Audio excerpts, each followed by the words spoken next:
Hi everyone.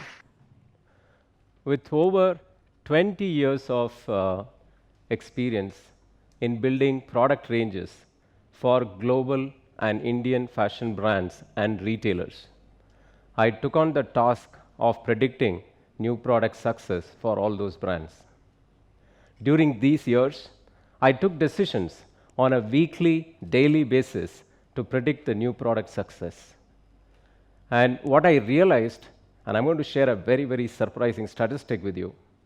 Every time we did new product prediction, we had sleepless nights and always surprises till the time the product hit the shelves, both digital and physical. And the statistic is the prediction that we did was as good as flipping a coin. It was just 50%. What that means is 1 out of 2 products that we predicted, consumers rejected. And this is such a big gap between supply and demand.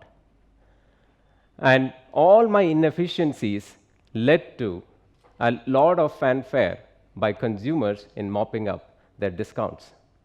Not just that, after all these discounts, all the surplus ended up in landfills, like what you see here.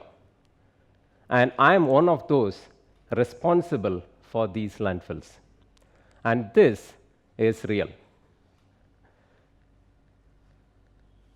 While I was doing all of this, I remember Robert Benchley's quote in 1921. He said there are only 2 kinds of people, one who split the world into 2 and who don't. And I'm one who split the world into 2. We have a huge climate crisis.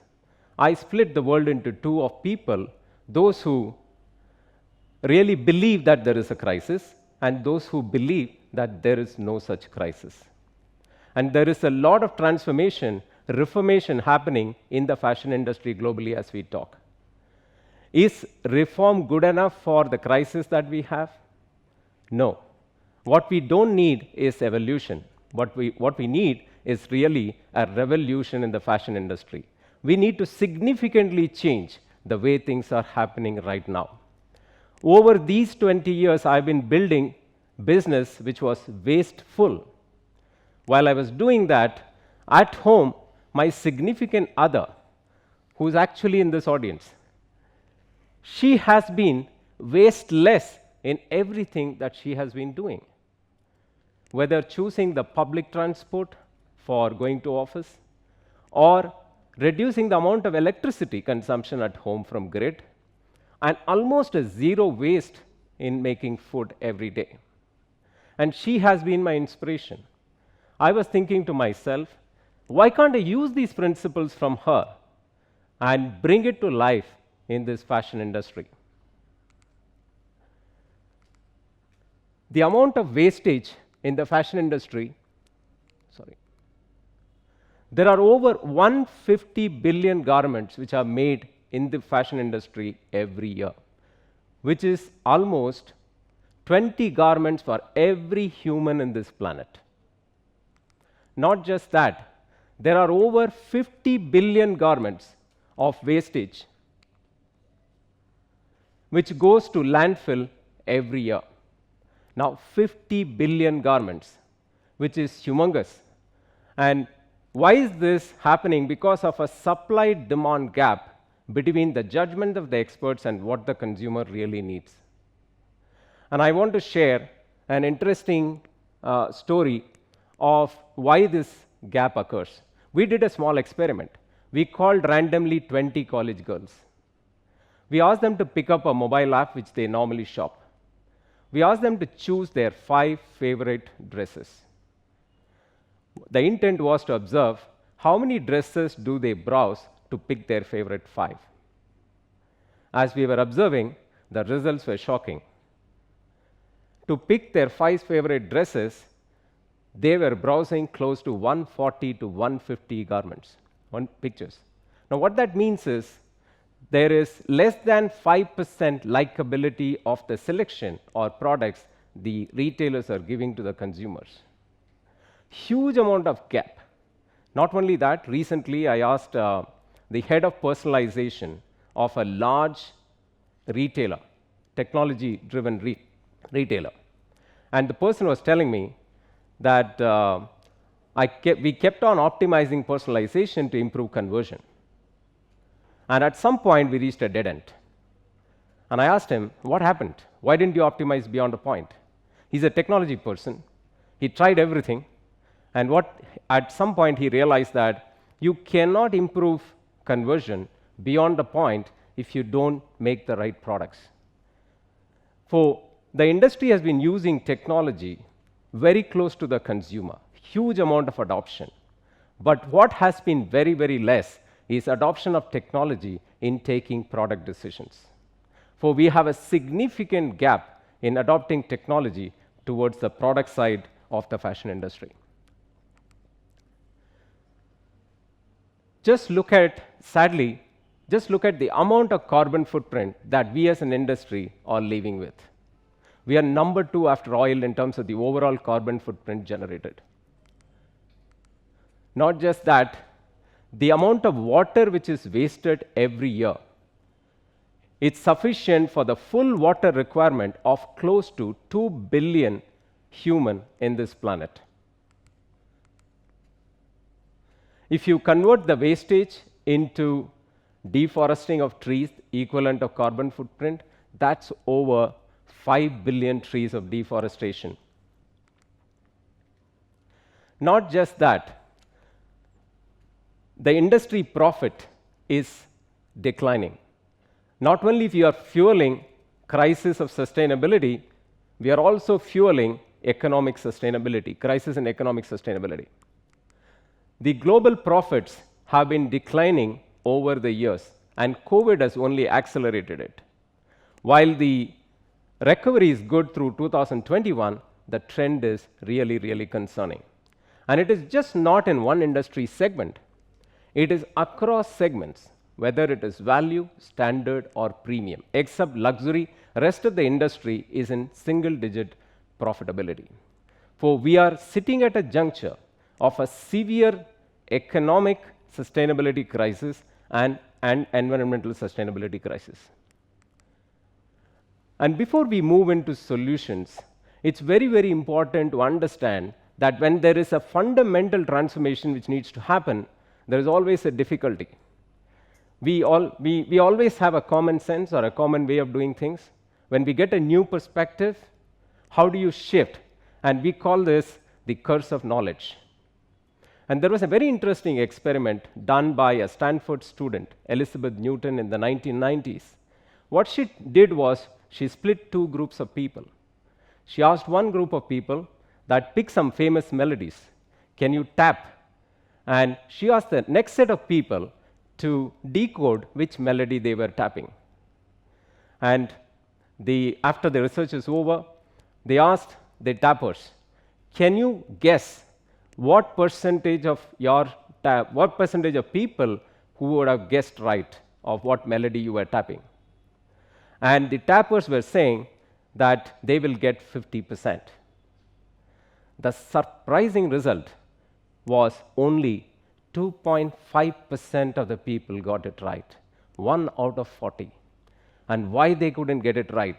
Because when we tap, when we know something, it is the curse of that knowledge is curbing us not to understand the other's mind. Now, when we want to have fundamental transformation, we need to shed our knowledge. And why am I saying this? Because if you have to make a complete transformation, we need to erase, we need to unlearn. And that's one of the reasons huge transformation in industry happens from outside. And that's why Tesla has transformed the automobile industry coming from nowhere. For we are here for a disruption. And what are the possible? It's not gloom and doom. There are solutions. I'm going to take you through few of those possible solutions today. The first one is, if we make only for an individual, if we make only what is required, will we ever have a wastage? For we are not going to look at we are going to look at eliminating wastage in this industry, not reducing wastage. So if you make for one, you will completely do that. For the problem in this case is scale challenges, long wait times, right? You will have to wait for the tailoring to happen. It could be 3D printing, it could be tailoring. But how this helps is you could do sampling. You could do quick sampling and you could then scale it later. Now, does this solve at a global scale the fashion problem that we have? It doesn't. Let's look at the next option. The other option is, today most of the time that at least the youngsters are spending are all in the digital medium. In the digital medium, if you are there spending a lot of your time, do you really, to show off yourself in the digital medium, do you need to really buy physical products? For you can buy digital products and engage digitally without making a single product. For it's a lot lesser in terms of the carbon footprint, just 1% of the carbon footprint compared to the rest of the world. And we have multi-billion-dollar trading of NFTs, which has already happened in 2021, and it is increasing. We see gaming and fashion merging. Yes, does this solve the full problem? Not so completely, but we need to have multiple ways of solving this problem. The last solution is forecast right, which means that whatever we are forecasting, how do we get it right? Now, the current ways of forecasting are subjective, intuitive, and based on what people observe. And we just know that the supply signals have only 1 and 2 probability of success. For if you just observe and forecast, you have the same probability of error in all your forecasts. In other words, what we are recommending is don't forecast, unforecast. Now, unforecast is basically being dynamic. How can you be dynamic rather than fixed and static way of forecasting? The current ways are very, very ineffective. You can see the amount of wastage that we are creating. It is unscalable. It is part decision made. And it's very, very expensive. Expensive not in labor resources, expensive in terms of the damage it is doing to economics and also sustainability. This is the biggest proverbial elephant in the room. While the industry today is talking about lots of sustainable materials, absolutely that is required. But can we go to the fundamental? Can we just make what is right? Now, what that means is we have to realize that there is an elephant in this room. Now, to solve this problem, here is an approach which is to completely sense consumer demand, in the sense, put consumer at the center of everything. I'm calling that a B2C to a C2B movement. What that means is consumer is powering. Today, consumers are ahead of brands. They're all watching us in the street. Today, street fashion is becoming big because brands are always slower than consumers. Unforecast is what we talked about. We need to be dynamic, not static. We need to make it really, really scalable, which means we have to use technology to do this, and we need to make that economical and effective. For this transformation is basically putting all of you in the center, and the brands and retailers are going to take decisions with you at the center. Now, the question to you is, how is it possible? Yes, this is what we have been doing over the last few years.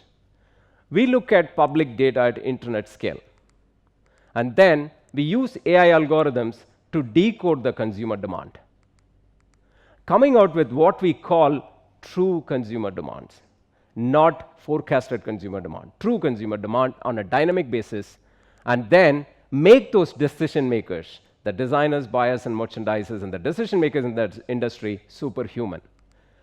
And they start making these products and keep coming back and completing the circle. What has been the impact so far? We have been able to reduce 30% of the carbon footprint generated. 30%, significant amount of carbon footprint. Not just that, the impact of this is, in terms of products, is over 120 million products wastage reduced. If you have to convert this into equal a number of trees planted, that's about 10 million trees per year and counting. This cannot be solved by one organization, one individual, or one brand. This has to be solved at a global scale together as an industry. If we have to put all of this together, and if we create a movement of C to B, consumer at the center, the impact of this industry would be its equivalent of planting over 1.5 billion trees every year. Now the question is, how can each one of you help in this cause? So I'm going to ask each one of you a question now. How many of you have in your wardrobe over 100 products? Can you please raise your hands? Over 100 products. Fair amount. I can say around 60-70%. How many of you have anywhere between 50 to 100 products? How many of you have between 25 to 50? How many of you have less than 25 products? Rarely, I think I see one or two in the audience. Now, just for your information, a single T-shirt that I'm wearing today, it takes 2,700 liters of water, which is sufficient for a human being for 900 days. Now, that's the amount of resource consumption of a single T-shirt. Now, I've been running the fashion business wastefully. Now, here is a reckoning. As an individual, I need to transform. For this is what I did very recently. That's my wardrobe. I've reduced my wardrobe by 75%. And that might look very, very boring for you. For you, please choose your style. Choose your liking. But definitely, I'm going to ask you other question. A lot of people who raised over 100 products in the wardrobe. And when I asked this question to many audience, out of 100 products that you have in your wardrobe, how many of them do you frequently use? Please answer this for yourself. The numbers normally I hear is around 10 to 20. Does that sound okay? Those who raised 100 products? Yeah, fair amount of you. Now, over 80% of what we buy, we don't actually use. For this is something for all of us to think about and say, do we really, or therefore when we really buy what we really need. For by reducing every single garment, you're making a huge difference. Now, in the C2B movement, brands are going to take a decision based on what you buy. Now, what you buy is not the real demand. What you buy has lots of errors you yourself do not use. For we are responsible for making this fashion system to keep rolling over.